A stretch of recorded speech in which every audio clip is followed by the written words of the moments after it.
지금이 말이죠. 일요일 오전 9시 34분을 가리키고 있습니다. 어제는 내가 그 인천 영종도에 가면은 인스파이어 리조트라고 있습니다. 거길 내가 갔다 왔습니다. 근데 그 영종도가 그 공항 있잖아요. 공항 주변으로다가 아직도 무슨 그 공사인지 계속 건축에 대한 그 공사를 하고 있어요. 상당히 그 영종도가 아주 큰 도시가 되려고 봅니다. 그래서 인천 지금 영종도가 인천 중구 영종이라고 돼 있다 그래요. 근데 앞으로는 그게 중구에서 분리가 돼가지고 독자적인 영종구라는 게 이제 신설이 되나 봅니다. 상당히 영종도가 커집니다. 지금 그 인천공항이 지금도 그 인천공항이 크지만 앞으로 인천공항이 또 엄청나게 더 커진다 그래요. 그래서 정말 그 명실공히 대한민국은 글로벌화한 나라다라는 것을 실감하게 되는 그런 실감을 대한민국 세계 속의 한국이라는 그런 실감을 갖게 하는 것이 바로 그 인천의 영종도다. 이런 말씀을 드립니다. 그래서 그 어제도 그 인스파이어 리조트를 갔다 왔는데 단순히 잠만 자는 그런 숙박 기능을 하는 곳이 아니고요. 외국의 거기는 뭐 클래식 공연하는 데가 아니고, 대중음악, 외국의 대중음악 가수를 이제 불러다가 거기서 이제 공연도 하고, 또 여러 가지 대한민국의 기업들이 대규모 강당 이런 게 없는 중소기업들도 있습니다. 중소기업들 중에는 이 대규모 강당 이런 거를 많거든요. 그래서 대한민국 중소기업들 중에서 무슨 대규모 어떻게 이렇게 강의를 할까, 세미나를 할 그런 걸 주최하려면 역시 인스파이어 리조트에서 그런 대규모 강당 회의실 이런 것도 아마 대여를 해주나 봐요. 그러니까 반드시 숙박업뿐만이 아니고 아주 여러 방면으로 인스파이어 리조트가 이렇게 이용하게 돼 있다. 그래서 요즘에 숙박업소가 잘 안 되잖아요. 롯데도 호텔 사업을 앞으로 접는 모양이던데, 호텔 사업이 그렇게 앞으로 전망이 밝지 않습니다. 근데 그러지만 이 인스파이어 리조트는 호텔 사업뿐만이 아니고 여러 분야의 사업을 동시에 하니까 벌이니까, 그리고 또 위치가 아주 인천공항과 바로 옆에 있다는 거죠. 그러니까 외국에 출타를 한다든지 아니면 외국에서 외국인이 공항에서 내렸다든지 하면은 제일 가까운 숙박업소가 바로 인스파이어 리조트라고 하죠. 근데 아주 인스파이어 리조트가 상당히 화려하게 꾸며졌습니다. 정말 21세기의 궁전이라고 할 만큼 그렇게 화려하게 꾸며져 있습니다. 그건 그렇고. 그래서 앞으로 우리가 세계화라는 건 정말 중요한 겁니다. 그래서 지금 러시아 우크라이나가 전쟁을 해서 북한이 이 러시아를 위해서 파병을 하고 이제 그러는데, 파병도 아니고 용병 수준이다 그러는데, 하여튼 그건 어찌됐든 간에 전쟁이 끝나면 우리는 어떻게 해서든지 러시아를 우리 편으로 끌어들여야 할 거라고 봅니다. 그래서 우크라이나한테 살상 무기를 될 수 있으면 우리는 제공하지 않는 게 좋겠다, 이런 생각을 가지고 있어요. 그래가지고 전쟁이 끝나면 즉시 러시아를 우리 편으로 끌어들이는 그런 노력이 필요하리라고 봅니다. 예전에 러시아와의 불곰 사업이 있잖아요. 불곰 사업, 그러니까 2차 불곰 사업을 러우 전쟁이 끝난 다음에 2차 불곰, 우리가 또 대규모 러시아한테 자금을 지원해가지고 2차 불곰 사업을 또 실행하는 것도 하나의 묘수일 것이다 이런 생각을 합니다. 하여튼 뭐 그건 그렇고 지금은 그 김환기 화백에 관해서 얘기하는 시간이니까 더 이상 그 얘기는 길게 얘기를 하지 않겠습니다. 이 전번 시간에 내가 얘기를 했잖아요. 이 김환기 화백은 키가 굉장히 큰 분이다 이런 얘기를 해서 이 키에 대한 얘기를 잠깐 하고 넘어가야 되겠습니다. 우리나라 속담에 머리다리를 따먹더라도 키가 커야 한다 이런 속담도 또 있지만은 이런 속담도 있어요. 그러니까 지금서부터 내가 하는 얘기는 주로 키가 나와 같이 이승열이 같이 이제 아담한 사이즈를 가진 사람들이 이런 얘기를 만들어낸 겁니다. 어떤 얘기를 만들어냈냐면은 조선놈은 키 크면 싱겁다. 조선놈은 키가 크면 싱겁다는 거죠. 그리고 뭐 멀대다. 멀대. 키 큰 사람은 멀더구니 멀대다 이러는데 또 어떤 사람은 그런 말이에요. 사람이 앙바툼해야지. 앙바툼이라는 건 이제 사투리라고 할 수가 있죠. 그것이 앙바툼이라는 뜻이 뭐냐면은 키가 작달만하고 다부지게 보여야 한다 그 말입니다. 그러니까 키가 아담하고 다부지게 보이는 사람이래야 옳찬 사람이지 멀대같이 키만 커가지고 뭐 그렇게 이제 그런 속담은 또 키가 작은 사람들 편에 키가 작은 사람들이 그런 속담을 만들어낸 겁니다. 근데 여러분 내 얘기를 지금 잘 들어보십시오. 그 외국의 어느 연구소에서 키 작은 사람이 사회적으로 더 성공을 하는가 키 큰 사람이 더 사회적으로 성공을 하는가 이걸 연구한 그 연구 성과가 있습니다.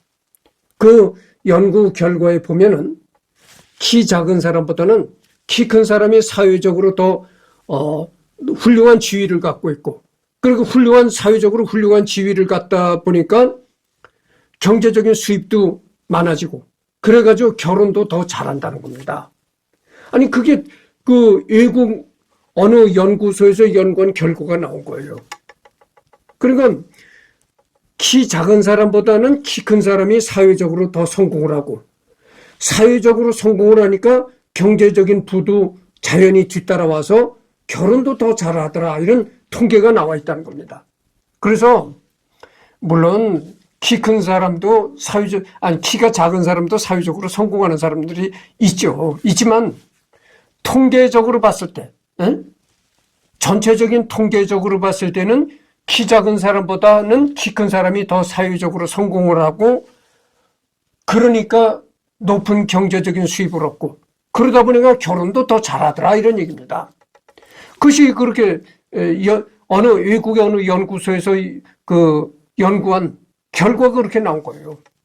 그러니까 여러분들 키 크다고 해가지고 뭐 멀대니 이렇게 놀리지 마시길 바랍니다.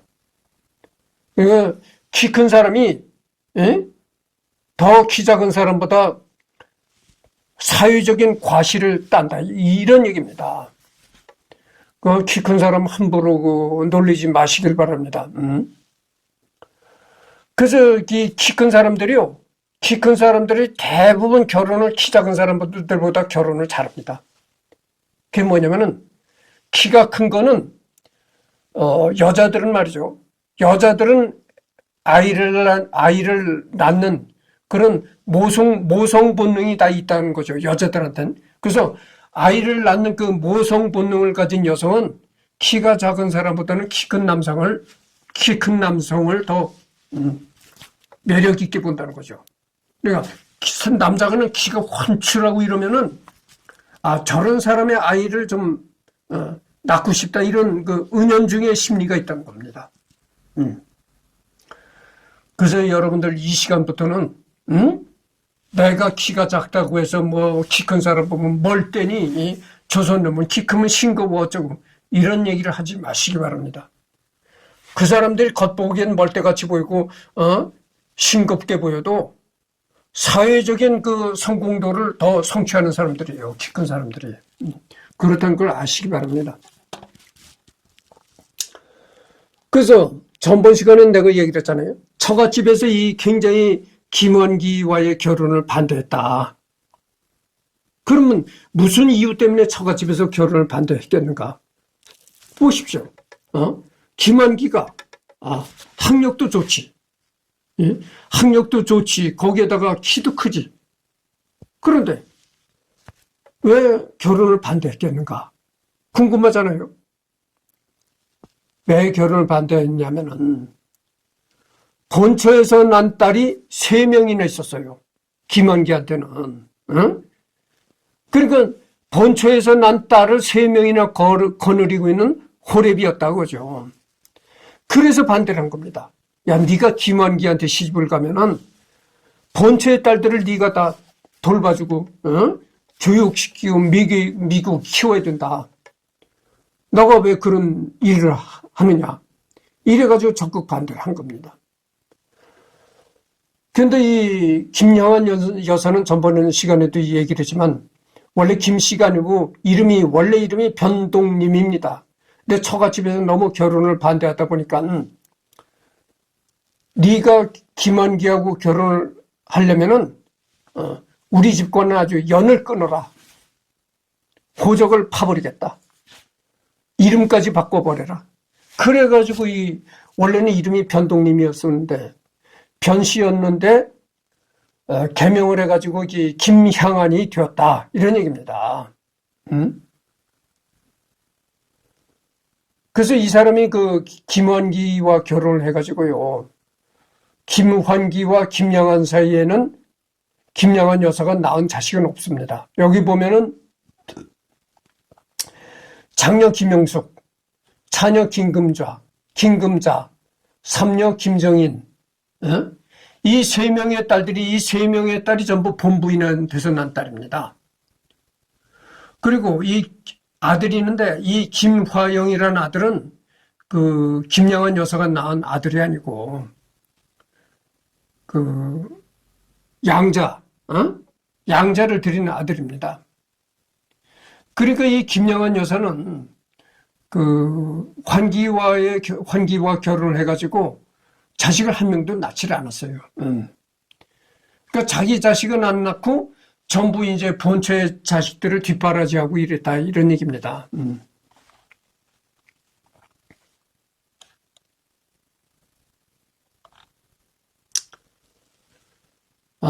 그래서 여기 보면 니온 대학 동문 뭐 이런 게 있고, 그래서 내가 전번 시간에 얘기를 하길 뭐라고 했냐면은 대한민국이 대학 교수라고 나와 있잖아요. 이 김환기라는 분이 이제 전번 시간에도 내가 얘기했지만 서울대 교수도 지냈고 그다음에 홍대 교수도 지냈다. 여러분 지금 서울대 홍대 미대는 알아줍니다. 홍대 미대는 말이죠. 원래 홍대가 홍익대학교가 이 미술대학으로 이름을 날렸던 대학이에요. 그래가지고 홍대 미대는 서울대와 이 어깨를 나란히 한다고 보셔도 되겠습니다. 그렇게 그만큼 홍대 미대가 명성이 높았다 이런 얘기죠. 그리고 홍대 미대 교수라니까 뭐 상당한 거죠. 여러분들 서울대나 홍대 미대 교수를 한다고 하면 말이죠. 요즘 교수도 정말 요즘엔 지방에 이름 없는, 정말 문 닫기, 폐교하기 직전에 그런 대학들은 제대로 된 봉급도 못 받아요. 폐교 직전에 대학이 그래도 명색이 교수인데, 교수부라는 사람의 봉급이 뭐 한 달에 10만 원이라든지 20만 원, 그렇다는 거예요. 그러니까 그런 대학은 말고 그래도 명색이 홍익대학교라든지 서울대학교는 우리나라 최고의 대학 아닙니까? 이 서울대나 이 홍익대 교수가 되면 말이죠. 1,800만 원 정도의 수입이 있으리라고 생각합니다. 1,800만 원의 정도의 수입이면 거기서 이제 세금 같은 거, 국민연금 뭐 여러 가지 보험을 띄고선도 한 1,300이나 1,400은 실수령액으로 그렇게 받으라고 생각을 해요. 그러니까 그게 얼마입니까? 그래서 전번 시간에도 얘기했지만 이 화가라고 하는 사람들은 대부분 어느 조직체에 들어가서 이제 조직의 부품 같은 그런 삶을 아주 싫어하거든요. 그래서 이 김원기라는 분도 참 그 행운하죠. 대부분 연을 화가들은 이렇게 아주 가난과 사투를 벌이면서 고생을 하다가 이 세상을 떠나는데 이 김원기는 그렇지 않았다고 하죠. 그러니까 서울대 교수로도 발탁이 됐었고 홍대 교수로도 발탁이 됐지만 그런 그 서울대나 홍대 교수도 얼마 안 가서 자기가 뛰쳐나왔다 이런 얘기죠. 그래서 내가 그런 얘기를 했는데 그래서 대부분의 그 이름 있는 화가들이 뭐 그림 한 점에 뭐 이 김한기도 그렇잖아요. 전번 시간에도 얘기를 했지만 그림 한 점에 100억, 200억대에 올라간다 그랬는데 아마도 그것이 김환기 화백이 살았을 때는 그렇게 값이 올라가지 않았으리라고 봅니다. 대부분의 화가들이 그래요. 그렇게 살았을 때 그렇게 그림값이 비싸다면 왜 화가가 가난하게 살았겠어요? 그러니까 화가가 생을 마감하고 세상을 떠난 다음에 그림이 그렇게 이제 호평을 받기 시작한 거죠. 그러니까 죽은 다음에 이 빛이 나는 겁니다. 그러니까 죽은 다음에 이제 그렇게 뭐 100억대 올라가고 200억대 올라가고 하니 그게 무슨 소용이 있겠어요. 그것이 그런 건 죽은 다음에 얘기고 살았을 땐 대부분의 화가들이 그렇게 모진 가난에 시달리면서 인생을 살다가 죽어갔다 이런 얘기입니다.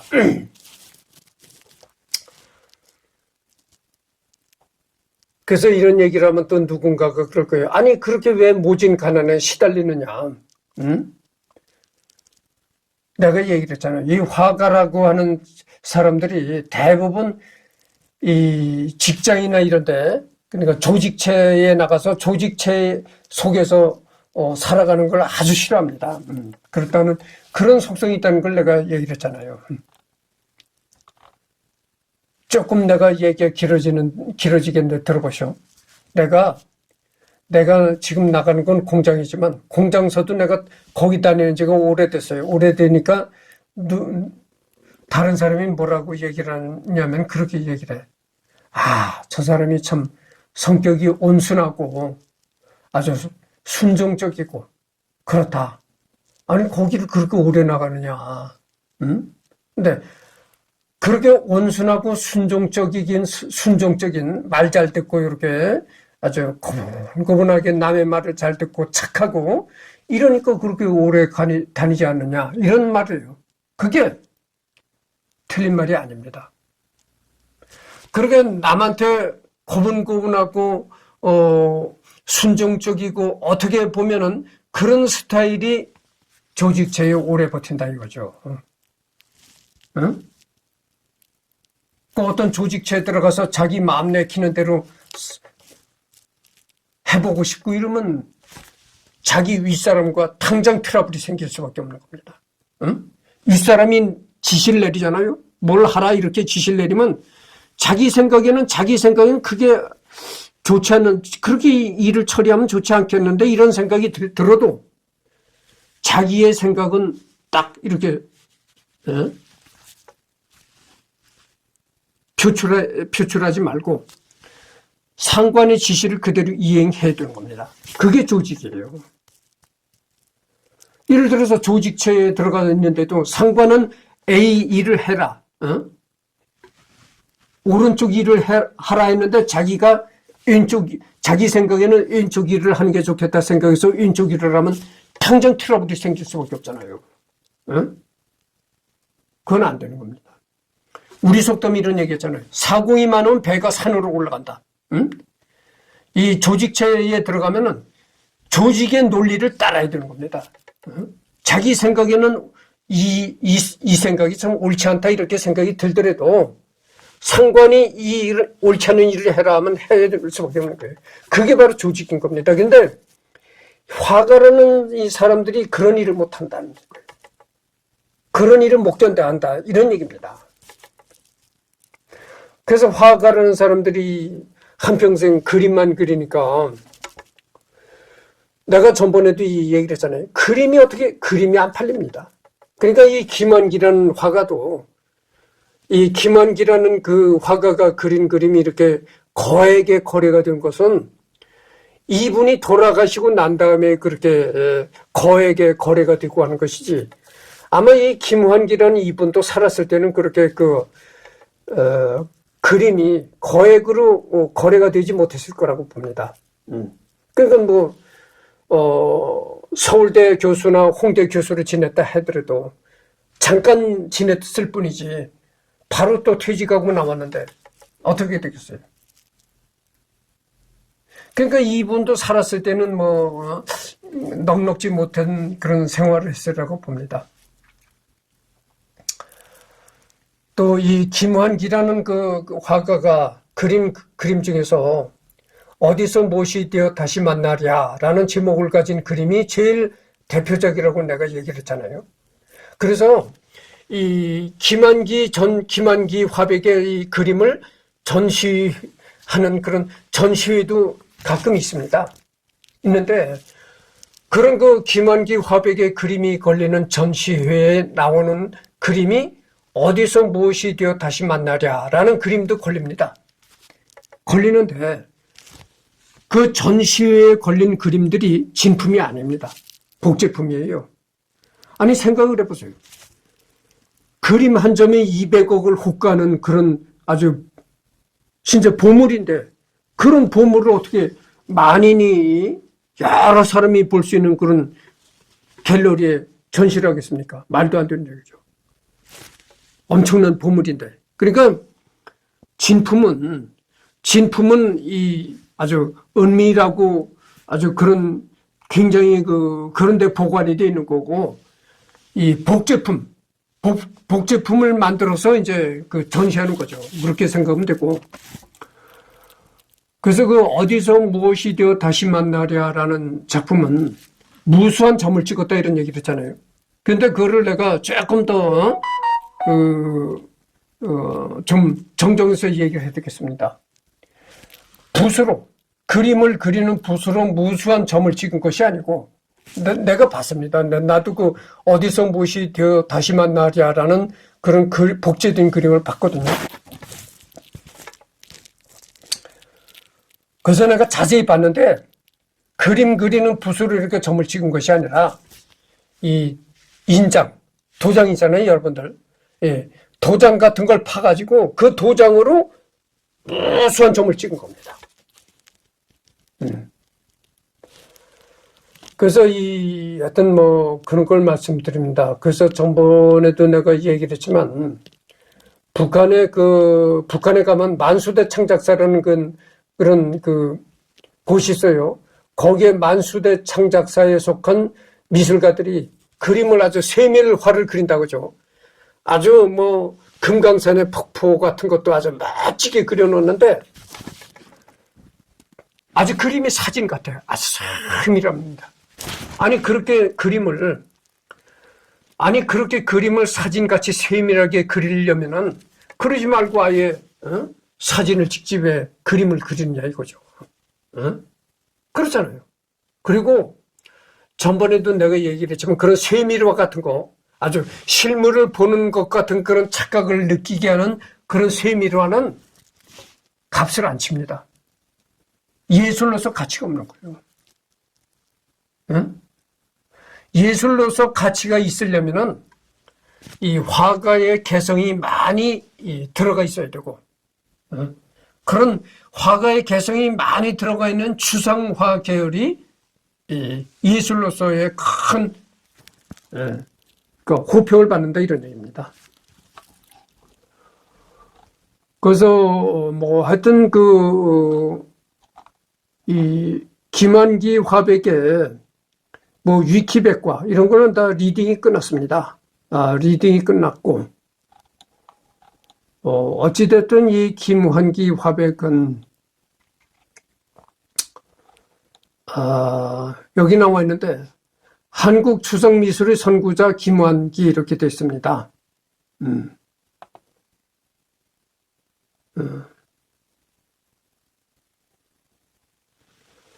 환기미술관, 예, 이 사이트가 말이죠. 환기미술관 사이트입니다. 근데 이 환기미술관이 어디냐면은 말이죠. 잠깐만요.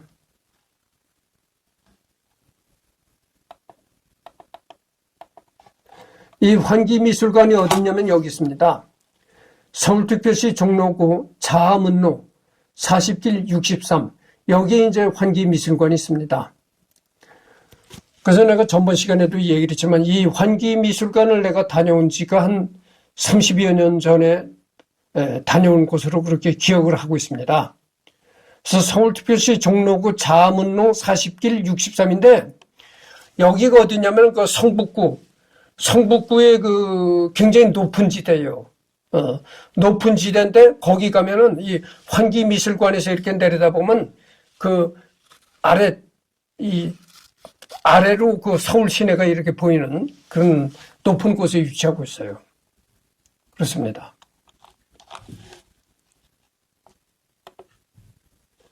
그래서 어쨌든 이 사람이 그 화가로서는 대단히 그 훌륭한 사람이었다 이런 얘기입니다. 그래서 독특한 자기만의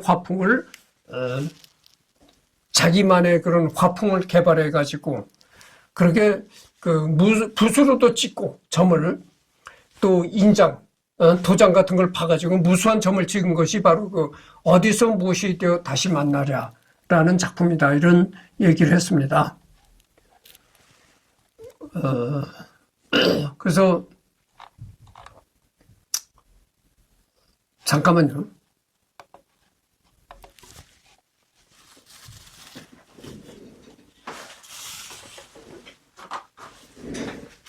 조선일보의 김환기라는 기사가 나와 있나 한번 검색을 해봅시다.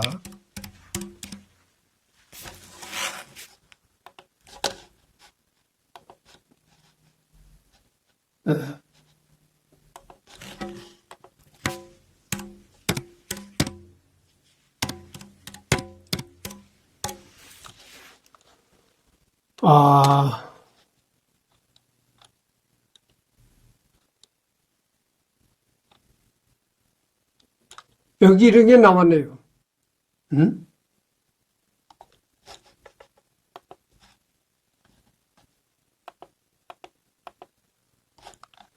김환기 70년대 점화 경매나와 추정가 최대 40억. 점화라고 했잖아요. 점을 찍는 화가다 이런 얘기인데 11월 주요 미술품 경매사 경매에 김환기 수십억 원대 점화와 김창렬의 물방울 그림 등이 출품됐다. 카르티 시계와 에르메스 벌킨백 등 럭셔리 품목들도 경매에 나왔다. 이런 얘기입니다. 이것이 이제 김환기의 작품인데요. 내가 얘기했잖아요. 무수한 점이 찍혔다. 이런 얘기입니다. 그래서 이게 붓으로 찍은 점인가? 아니면은 아까도 얘기했지만 인장 같은 걸 파가지고 무수한 도장을 찍은 것이 아닌가? 이런 생각을 합니다. 이런 스타일입니다.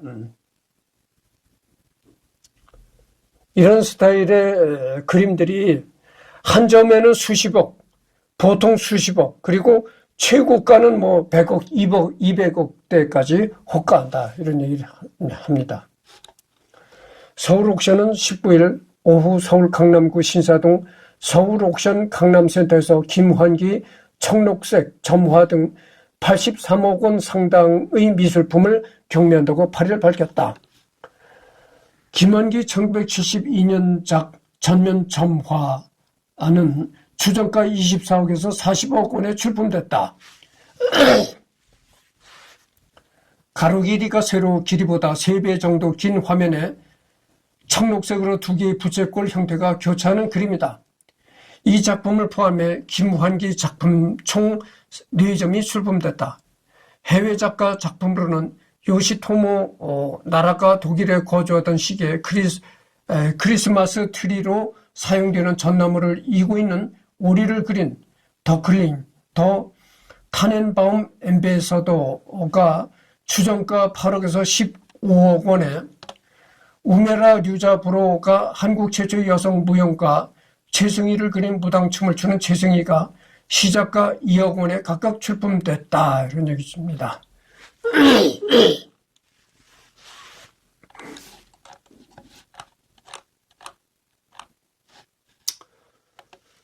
그래서 이게 김환기 그림을 보면은 수많은 점으로 되어 있는데, 그러니까 점이 이 녹색, 주로 이제 초록색 계열의 점이죠. 초록색 계열의 점으로 되어 있는데, 그냥 원형식으로 되어 있다. 근데, 왼쪽의 원형과 오른쪽의 원형이 이렇게 겹쳐져 있다. 이런 얘기죠. 근데 왼쪽의 원형의 이 점은 비교적 선명하고, 초록색이지만 분명히 선명하고, 오른쪽의 그림은 선명도가 덜하다. 이런 얘기입니다. 약간 좀 흐린 그런 기분을 주고, 왼쪽의 그림은 아주 선명도가 높은 그런 아주 느낌을 주죠.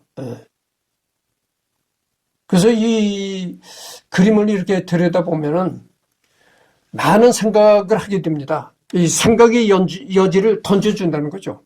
그러니까 감상자들한테 뭐 이걸 보고 우주를 느끼게 해도 좋고, 자기 나름대로의 어떤 그런 생각을 떠올리게 하는 그런 기회를 준다 이겁니다.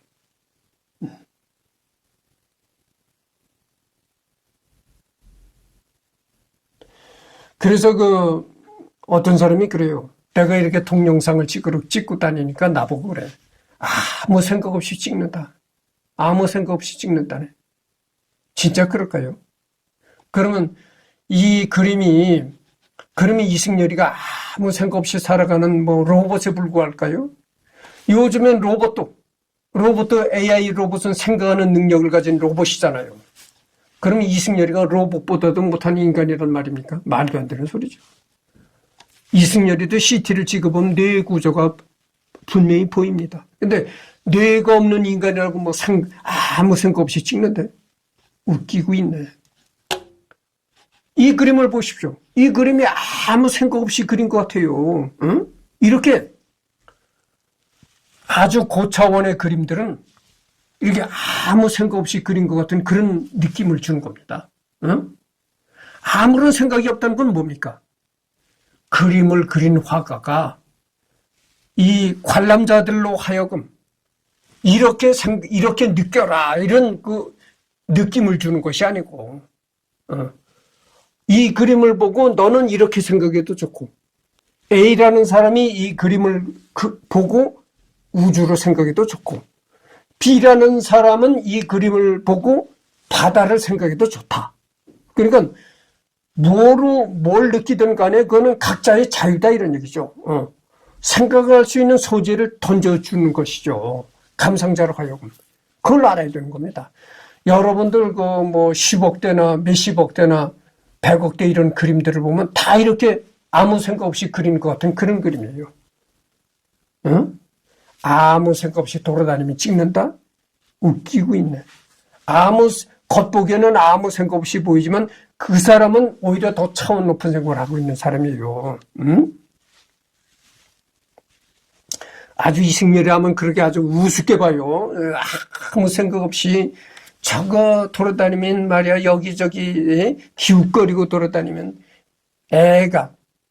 날 보고 애라고 합니다. 내가 지금 나이가 어떻게 됐죠? 57년생이면 내일 모레가 70이에요. 내일 모레가 70인 사람을 보고 애라고 이렇게 하니까 내가 얼마나 젊은 겁니까? 내일 모레 70인 사람이 내가 청년 소리를 듣고 살아요. 응? 어디 가나 여자를 보면 저 여자 꼬셔라 이러고 그런다고 나보고. 그럼 70 먹은 사람이 20대 아가씨를 꼬셔라? 그럼 한 40년 50년 차이 나는 여자를 꼬셔라 이런 얘기인데 내가 그렇게 젊어 보인다니까. 정말 내가 큰 소리 친 게 아니라 내가 100세까지 산다니까. 응? 내가 어렸을 때는 약하다 소리도 많이 듣고 컸지만 100세는 자신 있게 살아요. 내가 90 넘어서까지는 내가 장담을 못해.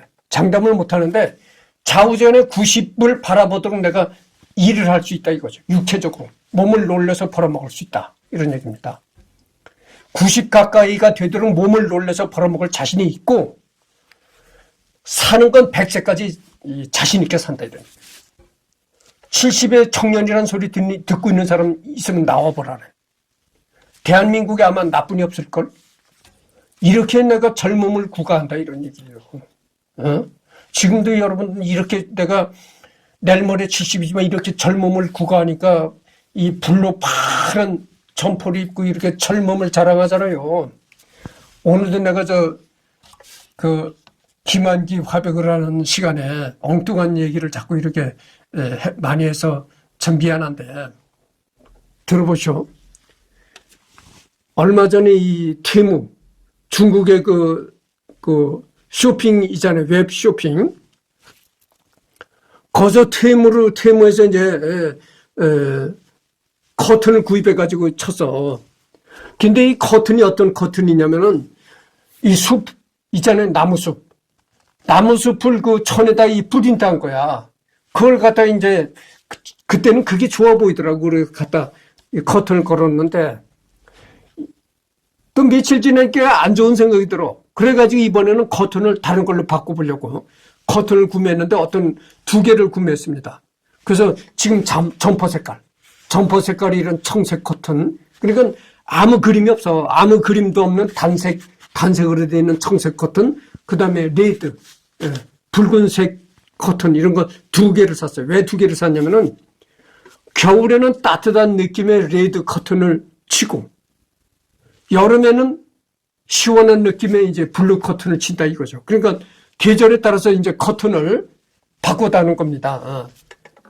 겨울에는 따뜻한 느낌을 주는 레드 커튼, 여름에는 시원한 느낌을 주는 블루 커튼을 달겠다 이런 거죠. 그래서 지금 하고 있는 이 숲의 모양을 프린트한 그런 커튼은 이건 버리려고 합니다. 그래요. 그래서 커튼도 그렇게 블루, 청색깔 블루, 그렇지 않으면 빨간 레드 이런 걸 친다니까. 얼마나 젊은가요? 내가 얘기를 했잖아요. 70이 가까워오는 나이에 당뇨가 없는 사람은 드물어요. 여러분들 가보시오. 70대라고 하면 70이 내일모레라고 하면 배를 쑥 내밀고 다녀요. 배가 이렇게 나와가지고. 배가 이렇게 쑥 나왔지 머리가 다 빠져서 이 대머리가 됐지. 그러니까 정말 아저씨 중에 아저씨고 그렇게 보이죠. 나는요 20대 총각 스타일 그대로입니다. 배가 안 나왔어요. 응? 체중도 내 몸무게도 이 저울에다 달아보면 20대 때의 몸무게를 내가 그대로 유지하고 있다니까. 배가 하나도 안 나왔어요. 그러니까 당뇨가 없는 거야. 응? 내일 모레 70을 바라보는 사람이 당뇨가 없다? 그런 사람이 아주 드뭅니다. 그러니까 나는 100세에는 자신 있게 산다 이런 얘기야. 내가 70 먹었는데도 그래. 여자들 보고 프로포즈 하는 거야. 내일 모레가 70 먹은 할아버지인데 프로포즈 하는 거야. 여자들한테. 그러게 내가 젊어 보여요. 100세는 정말 자신 있는 겁니다. 지금 39분을 경과했는데, 그래서 김화가, 김환기는 다 이제 끝났습니다. 그래서 다음 시간에는 다른 사람을 또 선정해서 하도록 하겠습니다.